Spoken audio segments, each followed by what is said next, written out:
Give someone a fish and they'll eat that day. Teach them how to catch a fish and they'll never go hungry. Proverbs like this remind us how learning skills helps to move us towards self-reliance. This is never more true than with critical thinking. Memorize the solution to a problem and you may master that particular problem. Improve your critical thinking and you'll give yourself the tools to create your own effective solutions to a multitude of unfamiliar problems. Critical thinking refers to a diverse range of intellectual skills and activities concerned with evaluating information as well as our own thought in a disciplined way. When we're willing and able to examine our own capability as thinkers, acknowledging problems and weaknesses, this can help us refine our thought processes so that we learn to think and assess information in a more comprehensive way that increases our ability to identify and reject false ideas and ideologies. Critical thinking isn't just thinking a lot. A person may spend a great deal of intellectual energy defending a flawed position or pursuing a question that actually needs reformulating before progress can begin. If they never examine possible flaws and biases behind their approach, that's not thinking critically.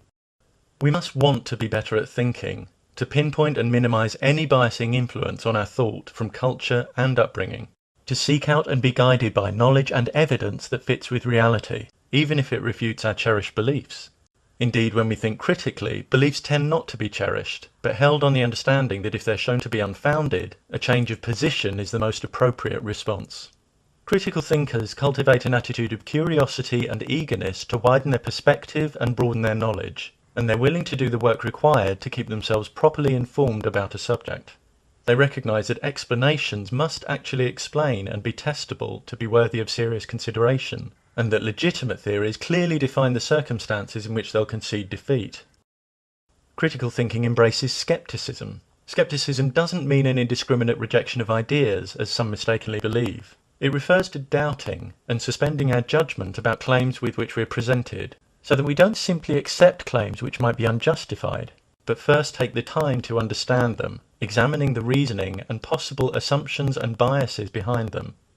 Reasoning behind factual claims should be based in sound, consistent logic, not on emotions and social pressure, because the truth value of factual claims isn't determined by the emotion that accompanies them, or the fact that they may be believed by certain social groups.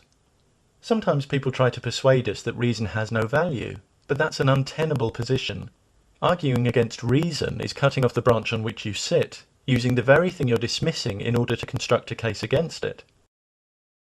Reason has an intrinsic role in the decisions and judgments we make as we negotiate our way through life, whether they be momentous or trivial.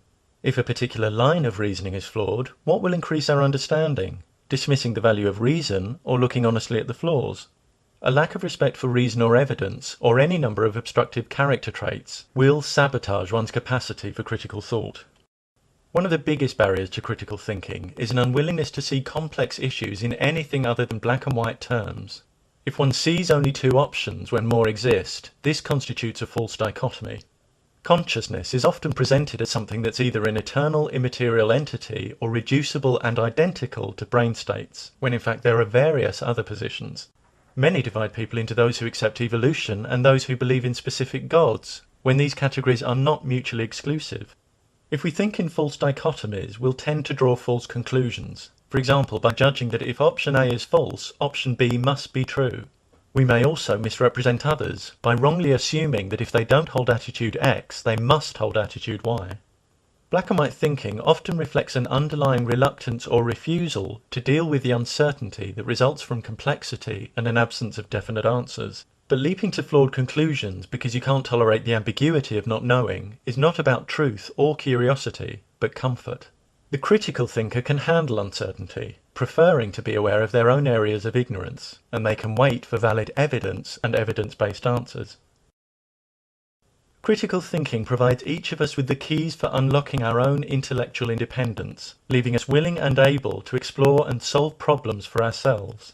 It moves us away from rash conclusions, mystification, and a reluctance to question received wisdom, authority, and tradition. It moves us towards intellectual discipline, the clear expression of ideas, and the acceptance of personal responsibility for our own thinking.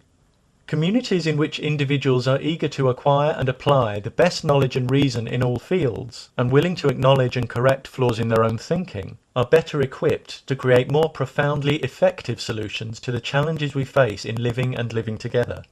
When we teach and encourage critical thinking, we empower individual lives and invest in our collective future.